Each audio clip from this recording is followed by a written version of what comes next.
Welcome to Luca is a Billionaire, where the only thing I invest in is your answers.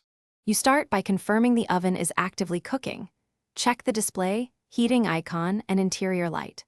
Once you see heat indicators, turn the central control knob or press the off/standby touch key to halt power to the elements. This cuts current and stops heat generation.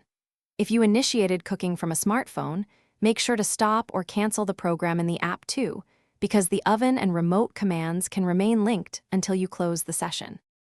Once done with the basic off command, check for remaining active functions. Cancel any delayed start, timer, or stored program so the oven won't restart automatically. Make sure to deactivate fan or convection settings and grill or broil modes separately.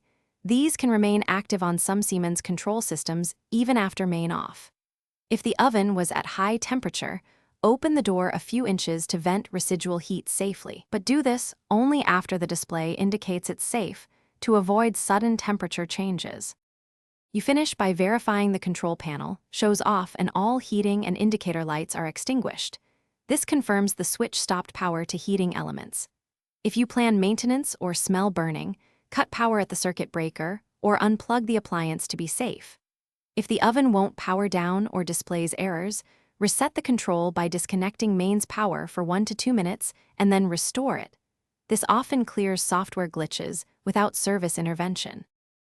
Thanks for watching and please subscribe. It's the best investment you'll ever make.